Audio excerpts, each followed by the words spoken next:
I came home to an empty house, and the silence told me everything before my mother said a single word.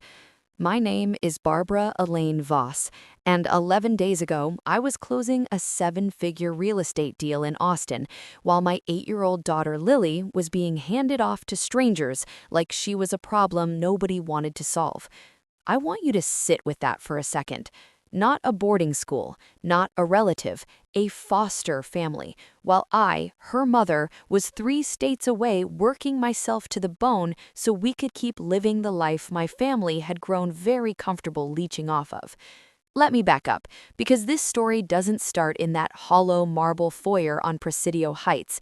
It starts 6 weeks earlier, when my mother, Diane, called me on a Tuesday evening, her voice honeyed with that particular sweetness she only uses when she wants something expensive. "Barbara, sweetheart, your father and I are in a bit of a tight spot." That sentence alone should have made me hang up. I've heard that sentence approximately 47 times in my adult life, and it has cost me somewhere in the neighborhood of $230,000. But she's my mother, and I am apparently a slow learner. Here's what they didn't tell me until after I'd already written the check. The tight spot was a $60,000 gap in my father Ronald's investment account, money he'd funneled into a sports betting app that a college friend of his had guaranteed would triple their returns by spring. Ronald Voss, former partner at a downtown San Francisco architecture firm, reduced at 64 to chasing digital parlays on a smartphone app.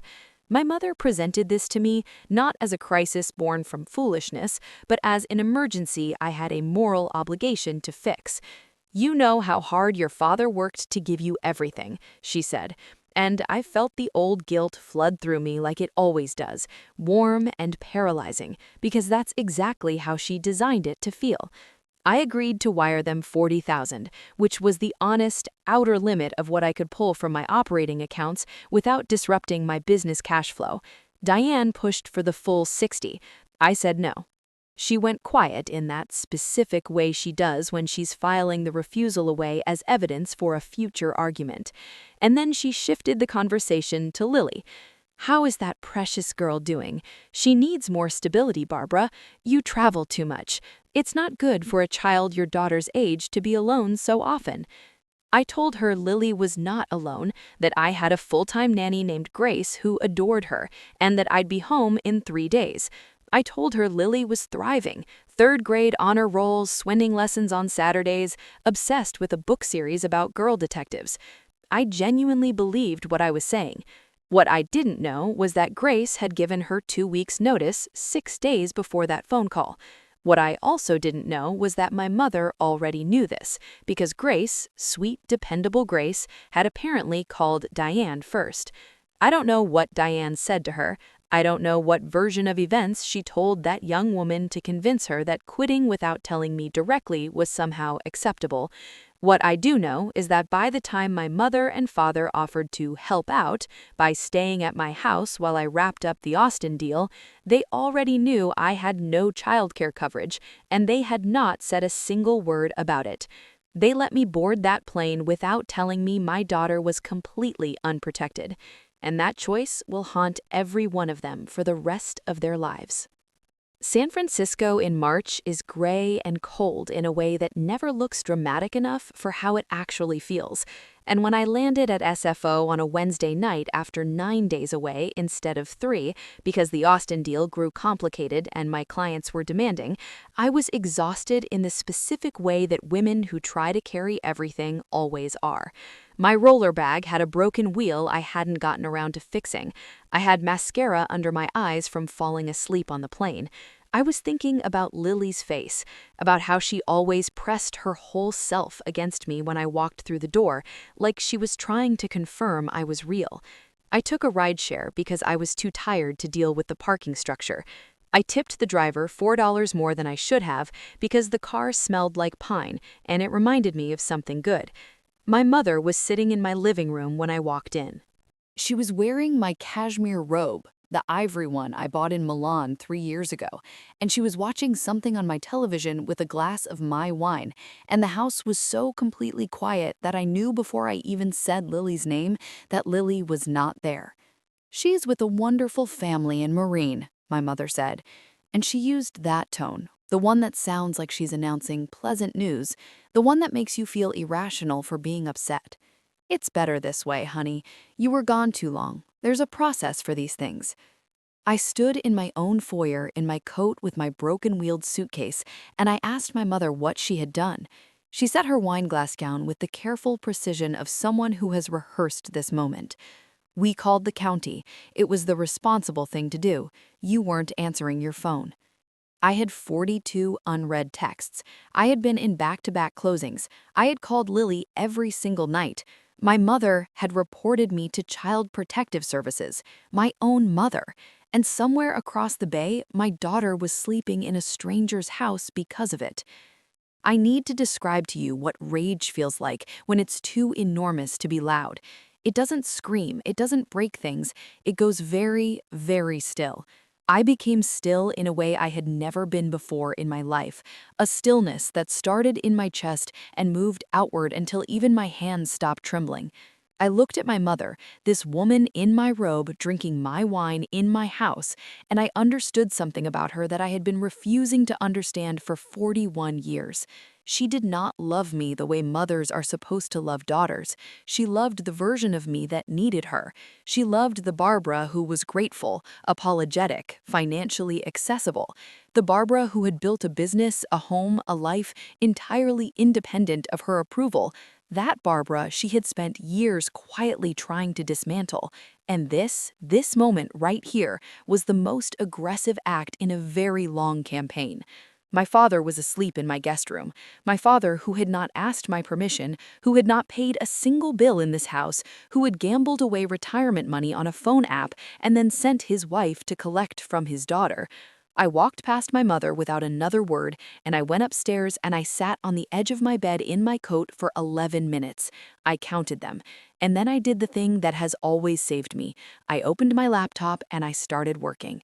The first call I made was to my attorney, Simone Park, who is the most dangerous woman I know and who charges $420 an hour and has never once in our 8-year relationship failed to answer her phone before 8 a.m. It was 11:47 p.m. She answered on the second ring. "Talk to me," she said. I talked. When I finished, she was quiet for exactly 4 seconds, and then she said, "Don't say anything else to your mother tonight. Don't ask questions, don't accuse. Give her nothing." I asked when I could get Lily back. "Tomorrow morning. I'll have the paperwork filed before sunrise. Barbara." She paused. "This is going to be ugly." I told her I knew. What I didn't tell her was that I was planning to make it significantly uglier, because what my mother didn't know, what none of them knew, was what I had found in my own house while she sat downstairs drinking my wine. I need to explain the layout of my home because it matters. I bought the Presidio Heights property 4 years ago after my divorce from a man named Thomas Voss, who I will get to in a moment, for $2.8 million. I renovated it myself, project managed the whole build, which is relevant because I know every inch of that house. I know which floorboards creak. I know where the previous owners installed a second electrical panel in the basement that nobody else has ever noticed. And I know that the study on the second floor, the room with the built-in bookshelves and the window that looks over the garden, has a very specific kind of acoustic hollow in the back left corner where sound carries in a way that is almost architectural, voices from the kitchen below traveling up through an old heating duct that was sealed but never fully insulated. I was sitting on my bed when I heard my mother on the phone. She didn't know I could hear her. She probably forgot I was even in the house yet, already mentally composing the version of tonight's story she would tell tomorrow. I heard her say a name I was not expecting. I heard her say Thomas, as in Thomas Voss, as in my ex-husband, as in the man I had divorced 3 years ago after discovering he had been routing money from our joint accounts into a separate LLC that held, among other things, a condo in the Marina District that I had never once been to. She said, "It went exactly as we planned. She's back. No, she doesn't know yet. Ronald is handling the other thing tomorrow." The other thing. My father was handling the other thing. My mother and my ex-husband had been coordinating. This was not a family crisis. This was a setup. I need to tell you about Thomas because you need to understand what kind of man he is in order to understand why what came next was not revenge. It was correction.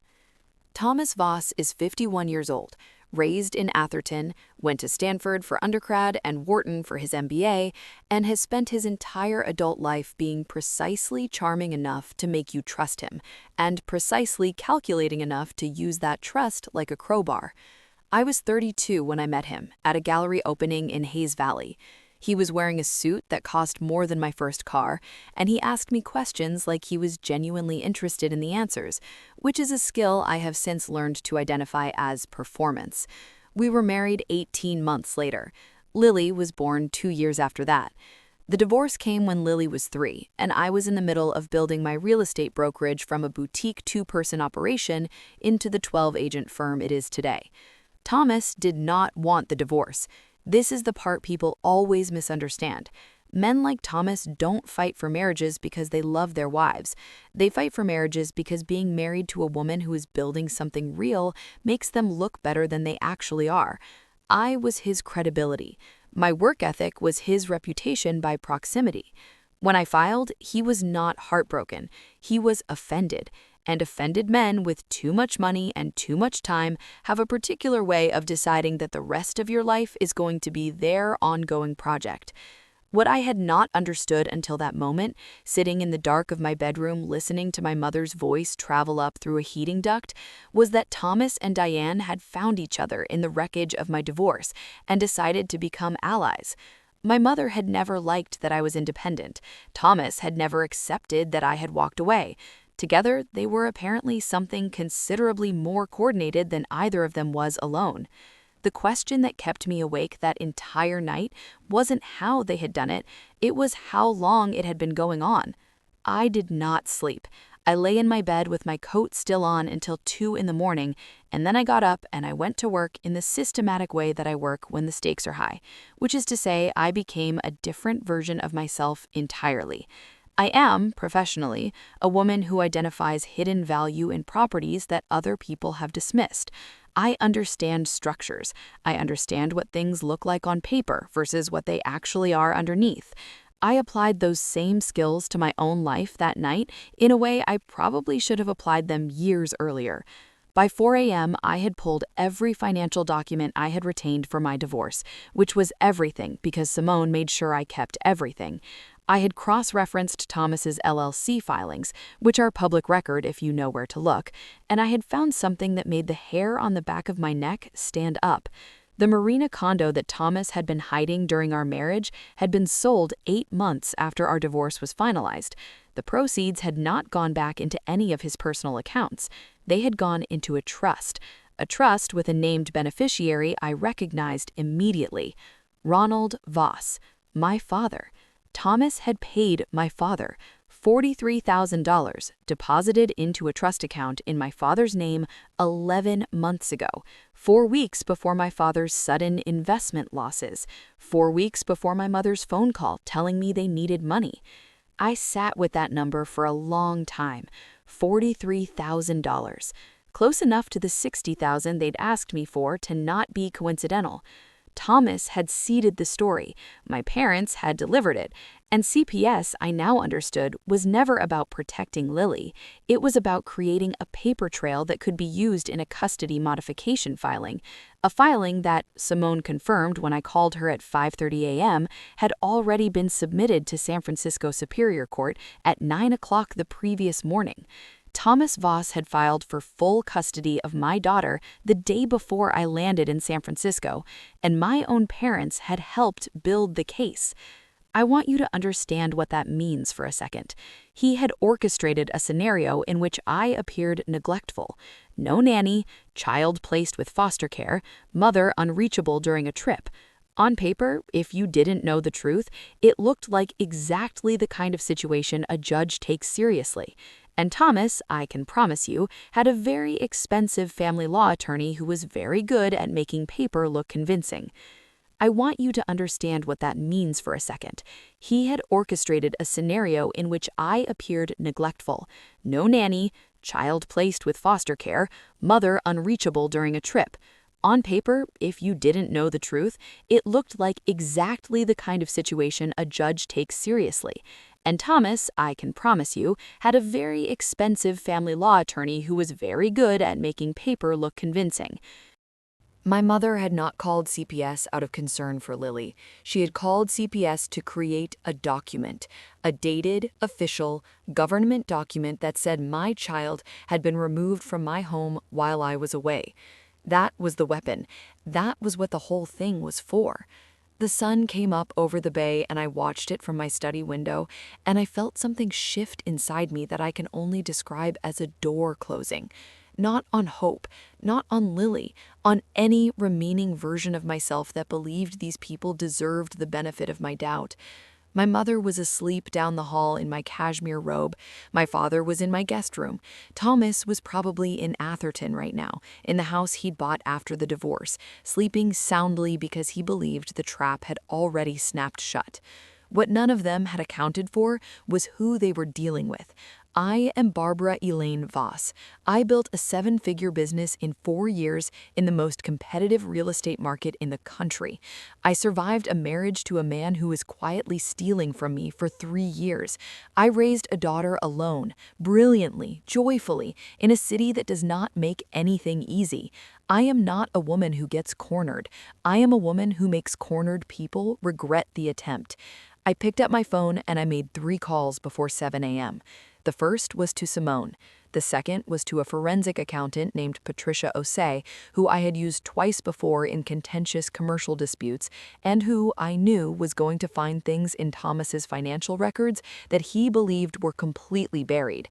The third call was to a woman named Rosa Delgado, who ran the foster placement in Marin, where Lily had been placed, and who told me in a warm, steady voice that Lily had been asking for me since the morning she arrived, and was doing okay, eating well, had made friends with the family's cat, and would I be able to come get her this morning? I said yes. I said I would be there by 9, but first I needed my mother to tell me exactly what she had done and exactly who had asked her to do it, and I needed her to do it on tape. I went downstairs at 7:15. My mother was up, standing at my kitchen island in the ivory robe, drinking coffee she'd made with my beans in my French press, and she looked up at me with that particular expression she uses when she's prepared to be magnanimous, the look that says she's ready to accept my gratitude for the difficult things she's done on my behalf. I sat down across from her. I was wearing a clean blazer, my hair was done, I had concealer under my eyes, and I had left every trace of the previous night's devastation upstairs in my bedroom where she couldn't use it. I looked like a woman who had slept beautifully. My phone was face down on the counter to the left of my hand, recording. "Tell me exactly what happened while I was gone," I said, "from the beginning. I need to understand." My mother settled into the recounting with the unconscious pleasure of someone who has been waiting to tell a story. She told me about Grace quitting. She told me about calling the county. She told me she'd had advice on how to handle it. I asked whose advice. She paused. "A family friend," she said. I asked which family friend. She said, "You know Thomas has always cared about Lily's well-being." And there it was, on tape, my ex-husband's name connected to the decision to call CPS in my mother's own voice in my own kitchen on a Wednesday morning. I picked up my phone. I smiled at my mother for the first time since I'd walked through the door. "Thank you," I said. "That's all I needed." I saw the flicker of something in her eyes then, the first crack in her composure, the beginning of an understanding that she had, somehow, miscalculated. I stood up. I put on my coat. I picked up my keys. "I'm going to get my daughter," I said, "and when I get back, I'm going to need you and Dad out of my house." She started to speak. I walked out the front door and I pulled it shut behind me, and I stood on the top step of my home in the San Francisco morning air, and I breathed in once, slowly, and I thought about Lily's face. I thought about her pressing herself against me to make sure I was real. I was very, very real, and Thomas Voss was about to find out exactly how real I could get. Lily was wearing a yellow sweater that didn't belong to her when I walked through Rosa Delgado's front door, and the sight of my daughter in a stranger's clothes after 9 nights in a stranger's house nearly broke something in me that I wasn't sure I could afford to have broken right then. She looked up from the kitchen table where she was eating toast, and she said, "Mom," in a voice so small and so completely certain all at once that I had to press my hand flat against my sternum to keep myself upright. I crossed the room in about 4 steps, and I held her, and she held me back, and she smelled of someone else's shampoo, and I breathed through it, because this was not the moment for grief. This was the moment for presence. "I'm here," I told her. "I've got you." "We're going home." Rosa was a quiet, solid woman who pressed a folder into my hands on the way out with a look that said she'd seen this kind of situation before and she had opinions about it. "Everything's documented," she said, and I understood what she meant. She meant the calls. She meant the timeline. She meant the fact that a healthy, clean, cared-for child had arrived at her door in good condition, emotionally distressed not from neglect, but from sudden, unexplained separation from a mother she was clearly and visibly attached to. That folder was going to matter. I thanked her in the specific way you thank someone who has been kind to your child, which is differently than you thank anyone else for anything else, and I buckled Lily into the backseat of my car, and I drove back across the bridge toward San Francisco, and I let her talk the whole way home without asking a single question I couldn't handle the answer to yet. What she told me, anyway, without being asked, was going to change everything. "Grandma said you were too busy for us," Lily said, somewhere on the bridge, looking out the window at the water. "She said that's why they had to call the helpers." I kept my eyes on the road. "She said Daddy said so too." I asked when she'd spoken to Daddy. Lily said 3 days ago, on Grandma's phone, and that Daddy had told her she might be going to live with him for a while, because Mommy needed a break. My daughter is 8 years old. She is sharp the way children who read a lot and observe quietly are sharp, and she said all of this with a particular careful neutrality that told me she had been trying to hold it together for 9 days and was only able to say these things now because I was here and she didn't have to hold it alone anymore. I told her that wasn't true, that Mommy did not need a break from her, that Mommy had never in her life needed a break from her specifically. Lily nodded like she'd suspected as much. "Grandma seemed nervous," she said. "She kept cleaning things that weren't dirty." My mother was gone when we arrived home. My father was gone. The ivory cashmere robe was folded on my bed with an almost theatrical care that I recognized immediately as an apology that cost nothing. They had left a note on the kitchen counter in my mother's handwriting that said simply, "We love you both. Call us when you're ready." I folded the note and put it in the folder Rosa had given me, and added it to the growing document archive that Simone was already calling the most comprehensively assembled family law counterfiling she had seen in 11 years of practice. Because here is the thing about people who underestimate you. They leave evidence everywhere. Patricia Osei called me 4 days after I'd hired her, which was faster than I expected and slower than I'd hoped, and she spoke for 40 minutes without once raising her voice above a measured, professional calm that I found deeply reassuring, in the specific way that controlled competence always reassures me. Thomas's financial history, once you followed it all the way back, was not actually that complicated. It just required someone patient enough to follow threads that had been deliberately tangled. The Marina condo was the clearest piece. He had purchased it during our marriage using a shell company whose registered agent was a paralegal at his attorney's firm, a fact that had been technically disclosed in our divorce proceedings in a way designed specifically to be overlooked. The condo had been sold. The proceeds, minus a management fee that went back to the shell company, had gone to my father's trust.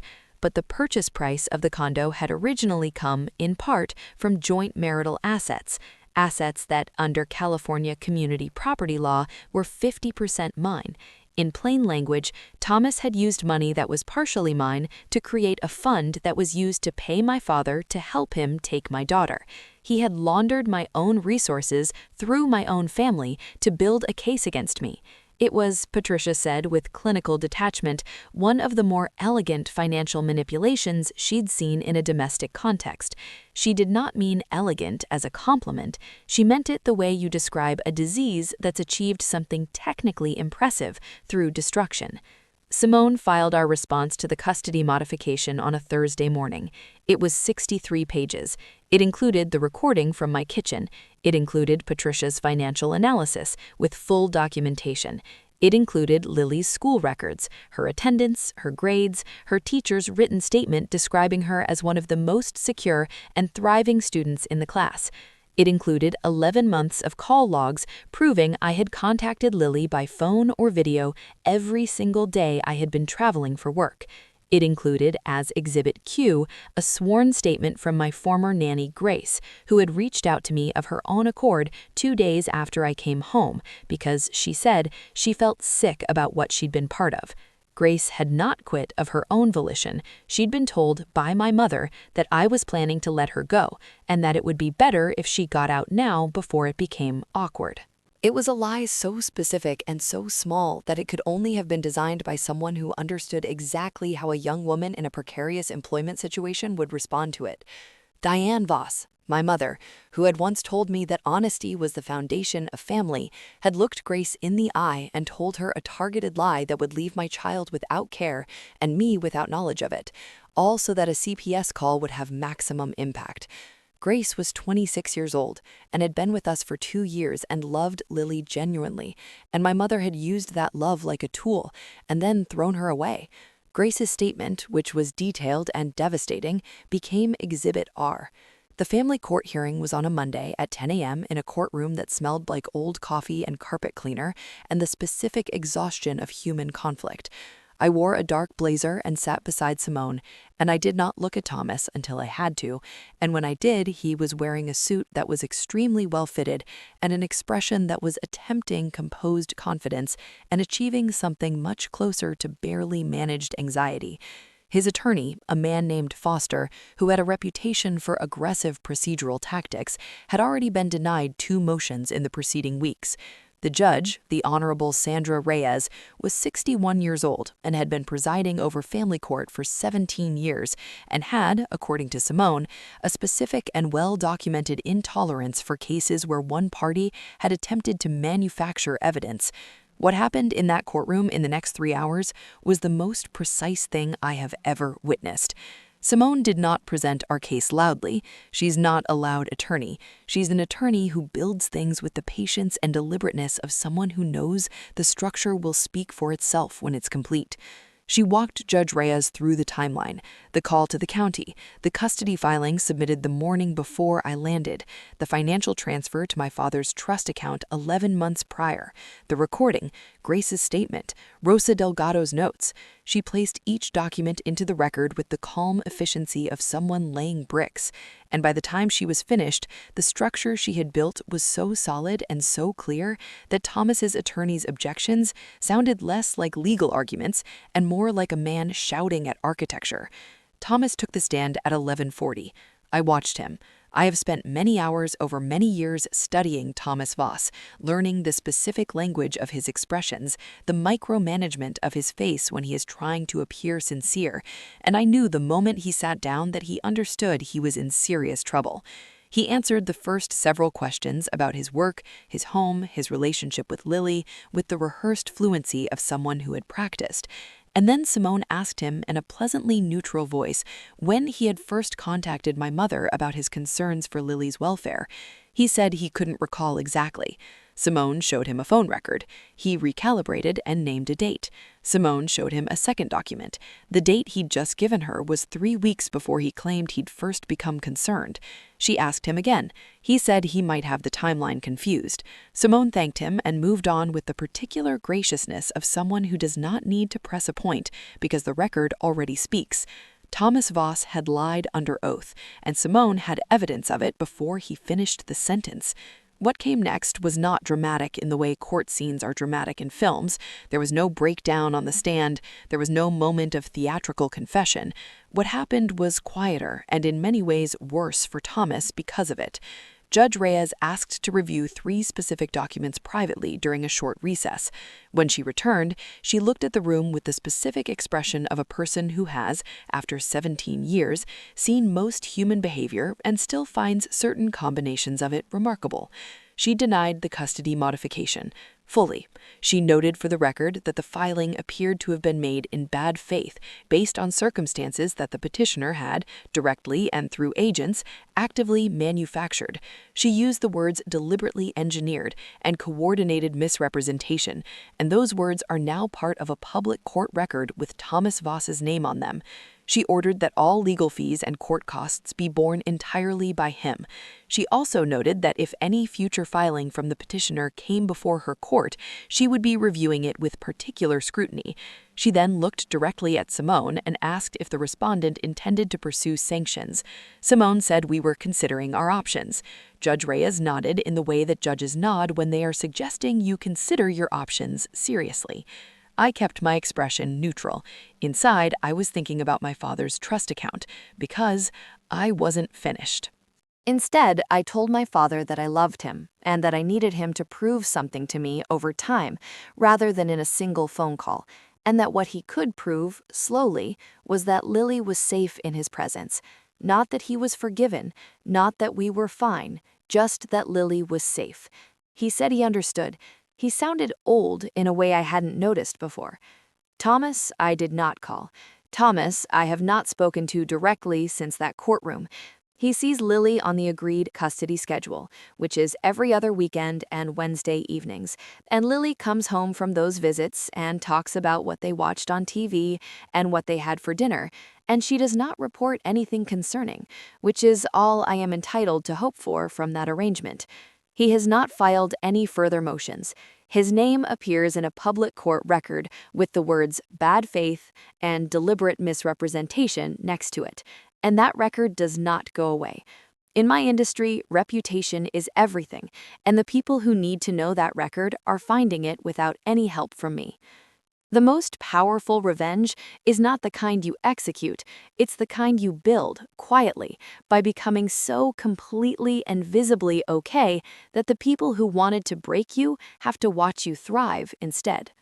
It is May now.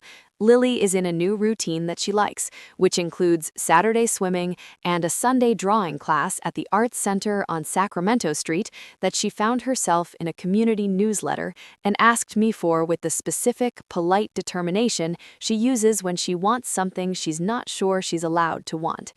I got her a new nanny, a woman named Carla, who came with references so thorough they took 3 days to verify, and who makes Lily laugh in the kitchen over after-school snacks, in a way that makes the house sound like itself again. I closed 2 significant deals in April, one of them the largest single-family residential transaction my brokerage has handled, and I promoted my best agent, a woman named Jada, who has been with me since year 1, and who absolutely deserved it 18 months ago. I bought myself a new cashmere robe, navy blue this time. It hangs on the back of my bathroom door, and I see it every morning, and it reminds me, as small, deliberate things can, that what is mine, and I know how to protect it. Last Sunday, I was making coffee and Lily came downstairs in her pajamas, with her hair going in 4 directions, and she sat on the kitchen counter the way she always does, has always done, the way she was doing the morning before I left for Austin. And she said, "Mom, do you think Grandma is sorry?" I thought about it genuinely before I answered, which is the only way to answer real questions from children. I said I thought Grandma was working on it. Lily nodded. She accepted that the way she accepts a lot of things, with a seriousness that sometimes makes me ache for the childhood it represents. Then she picked up my coffee mug and smelled it the way she always does, and handed it back. "I'm glad you came home," she said. "Not when you came home, that you came home." The difference in that preposition is everything. I am Barbara Elaine Voss. I built this life from nothing but my own 2 hands. I had it used against me by the people who were supposed to protect it, and I took every single piece of it back.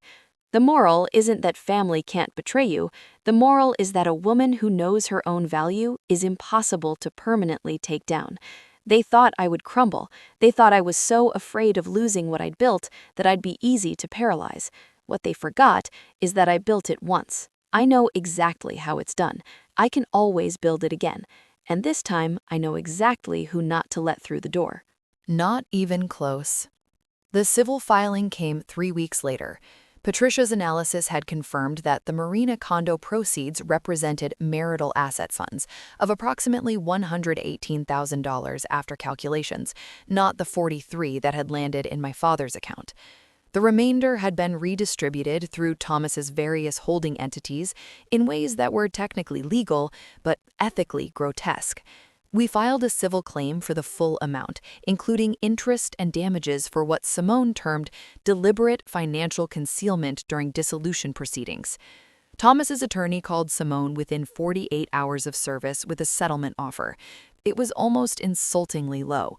Simone forwarded it to me with a single word: no. I replied with two: double it. They came back at something closer to acceptable. Simone and I met on a Tuesday morning, and I looked at the number and thought about Lily in a yellow sweater that wasn't hers, eating toast at a stranger's table. And I told Simone to push for the full amount plus court costs or we go to trial. Thomas settled for $206,000. Every cent of which I put into a trust account in Lily's name for her college education, because I believe very strongly that the money used to try to take my daughter away from me should be the money that pays for the future he tried to prevent her from having with me. My parents were a separate matter, entirely, and in some ways the more complicated one. I did not take my parents to court. I want to be clear about that, because I think it's important to the story. Not because they didn't deserve it, because Lily loves them. Because Lily is 8 years old and does not need to learn that love and betrayal can live inside the same people before she has the emotional tools to metabolize that information. The justice I sought for my parents was not legal, it was structural. I removed them from my life in the way that someone removes a weight they've been carrying for too long. Not violently, not dramatically, just with a steady, deliberate laying down of something that was never supposed to be yours to carry. I called my mother on a Saturday afternoon 3 weeks after the hearing. I told her that I understood what she had done and why she had done it, that I had processed my anger and was no longer operating from it, and that I needed her to understand something clearly. I had created a document, assisted by Simone, that detailed every financial transfer I had made to my parents over 14 years. The total was $217,000. I was not asking for repayment, I was asking for acknowledgement. I was asking her to sit with that number and understand that it represented not generosity, but extraction, that every call about a tight spot was not a family reaching for help, but a system that had been quietly draining me while describing it as love. My mother started crying. I told her I wasn't saying this to hurt her. I said it the way you say true things to people you've decided to love at a sustainable distance. I said Lily would still know her grandparents. Sunday dinners would not happen for a while. Holidays would be negotiated. The ivory cashmere robe she had left folded on my bed, I had donated to a shelter in the Tenderloin because I could not look at it without feeling something I didn't want to feel every morning. She asked if I could ever forgive her. I told her forgiveness was not the point. The point was that I was no longer available to be managed. My father called the following Monday. It was the most honest conversation we had ever had. He was ashamed in a way that men of his generation rarely find the language for, and the attempt at language, even when it was clumsy, even when it was insufficient, meant something to me. He did not make excuses for the money Thomas had put in the trust. He said he had told himself it was simply compensation for helping the situation, and that he had known, underneath that framing, that it was not. He said Thomas had convinced me I was the one keeping Lily from having a stable father figure, which was such a complete reversal of reality that I almost laughed. Take a moment to comment your city or country. I love connecting with you all. Thank you for listening and supporting, and be sure to subscribe for more stories. More are coming your way soon. Until next time, stay kind to yourself and stay strong.